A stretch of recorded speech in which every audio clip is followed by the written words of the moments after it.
am Noriko Bull, and this is Uncut. It's been nearly 6 weeks since the brutal murders of West Berbice teenagers Joel and Isaiah Henry and Harish Singh. Now, the JPF reported that the detectives from the regional security system have completed their investigation and will soon expect a detailed report from the 5-member team.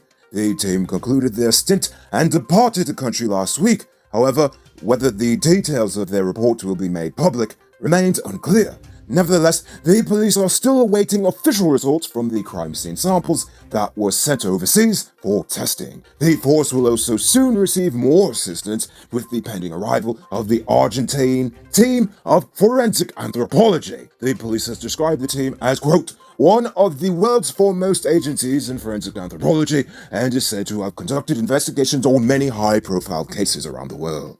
A special committee led by the Ministries of Housing and Local Government will be established to assist Guyanese migrants from Venezuela. These migrants have encountered many challenges since they have little representation in the nation, which is only compounded by the fact that many of them are without proper documentation. This announcement comes weeks after U.S. Secretary of State Mike Pompeo pledged U.S. $5 million to help Venezuelans who fled to Guyana. Talks between the GPSU and the government continues, and recently the two groups visited public health facilities and met with healthcare workers across the country with the aim of addressing their issues. In a statement on Wednesday, the GPSU said that the team visited healthcare facilities within Regions 3, 5, 6, 10, and the GPHC. The GPSU said it is pleased with the team's interface so far with the healthcare workers, calling the exercise very enlightening and encouraging. You there! Yes, you! Cellular Plus wants you to meet them at the Providence National Stadium this weekend on the 16th and 17th of October to take advantage of their very special promo for the Housing Expo. This $18,000 DL3 smartphone could be got for just $12,000. Not enough? How about 1 month of free 4G data? Now I've got your attention, right? Plus, top up with $1,500 and get a free SIM card. All happening this weekend at the Providence Stadium. Check out Cellular Plus and tell them Noriko sent you. Police are currently on the hunt for 4 Venezuelan brothers who brutally chopped a 17-year-old fisherman in the head with a cutlass last Monday. Navindra Barrett of Cornelia Ida, West Coast, Demerara, was brutally chopped to the head 3 times, leaving him with a fractured skull.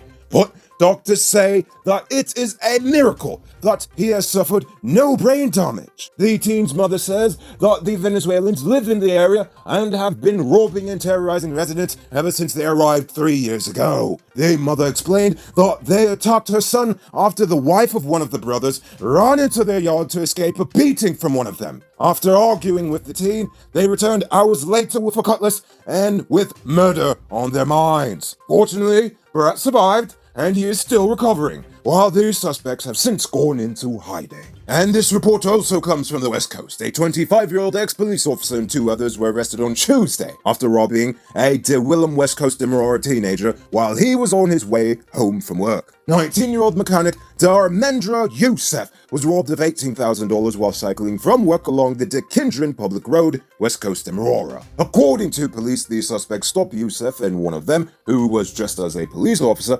asked why he didn't have a face mask on. He told him then to empty his pocket and ask for his money as well as his information. But when one of the suspects tried to steal the man's cell phone, he ran away and managed to record the car's registration plates. The driver and the 2 other suspects were subsequently arrested after a search by the police. A 12-person jury this afternoon returned a unanimous not guilty verdict in relation to Odell Roberts, who was charged with the May 2015 murder of Sapphire shopkeeper Sean Ennis. Roberts, also known as Coliside, is currently serving a 3-year prison sentence for trafficking marijuana, and he pleaded not guilty to the charge, which alleged that he murdered Ennis during the course of a robbery. On December 3rd, 2019, another man, Jamal Ford, who was also charged with Ennis's murder, was freed of the crime after the court upheld a no-case submission by his lawyers. Lawbreakers in Georgetown, beware! the new brick dam lockups have finally been commissioned. According to reports, the facility has a capacity of 52 inmates, and it cost $60 million and took some 7 years to be built. The project began in 2013, and the estimated cost at the time was estimated to be somewhere around $50 million. However, in 2016, the coalition government said that major corrective works had to be done because of design flaws, and the construction required an additional $20 million.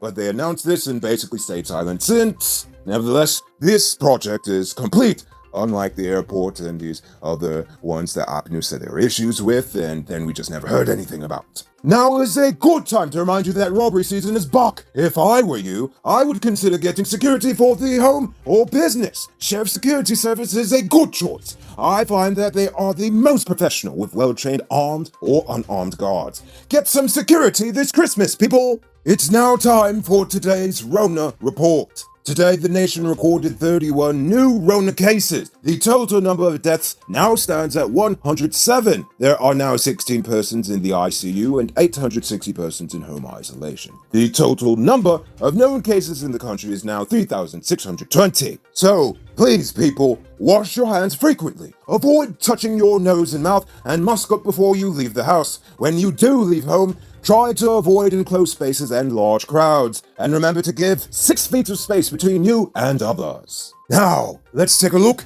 at news in the region. CARICOM has lashed out against the European Union for what it calls a, quote, ongoing, unilateral, arbitrary, and non-transparent blacklisting strategy against its member states. This statement follows the recent inclusion of Barbados, Jamaica, and Trinidad and Tobago to the block list of alleged non-cooperative tax jurisdictions and jurisdictions deficient in anti-money laundering laws. CARICOM believes that the EU is purposefully ignoring the progress these countries have made in recent years to becoming compliant. They have also questioned the appropriateness of the blocklisting during an ongoing pandemic, noting that such a distinction hurts national growth and foreign investment, especially at this time in which governments require every single dollar they can get. Police in Trinidad said they found lape, wild hogs, birds, hound dogs, drugs, and an assault rifle during various raids yesterday morning. Sounds like a fun party. Haha! A search at one house uncovered 2 kilos of pot, several prohibited animals, which included 2 lape and 2 wild hogs, several hound dogs, and birds kept in cages. The Emperor Valley Zoo and the forestry divisions were contacted, and they took possession of the animals. During the raid, someone also informed the officers that there was an assault rifle hidden in a nearby forested area. 4 persons were arrested during the operation.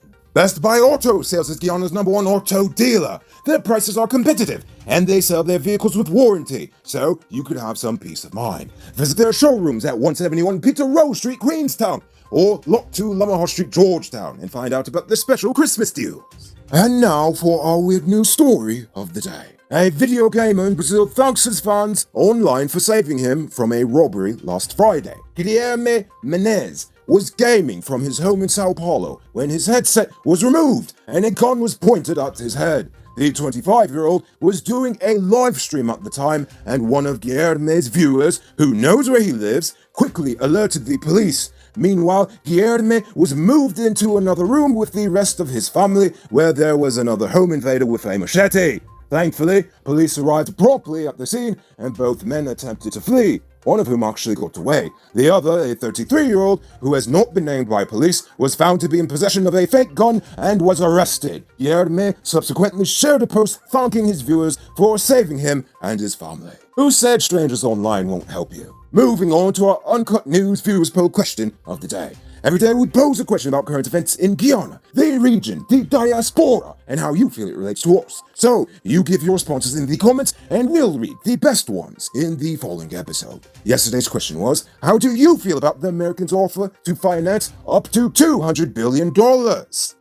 But first, before we go into that, I actually have to do something that you've probably never heard any person in authority in this nation do. I am admitting that I was incorrect, and I'm apologizing for it. Someone rightfully pointed out that my math was incorrect yesterday. Good catch. That number is actually 42 trillion Guyana dollars, not 1. Good catch. It means you're actually listening. Good on you. So anyway, on to the comments. Timmy Deodot said, "It's raining grace for Guyanese people who will get involved in these business investments." Off-Rose Khan said, "They are buying us out." Jay Jairam says, "The 200 billion will benefit cronies and the wealthy, but ordinary people will not benefit." And finally, Warpath says, "Conquering a country through debt is the profitable business of enslaving developing countries." I see, very insightful answers, people. So tonight, I leave you with this question. The Ministry of Legal Affairs is considering decriminalizing small amounts of ganja.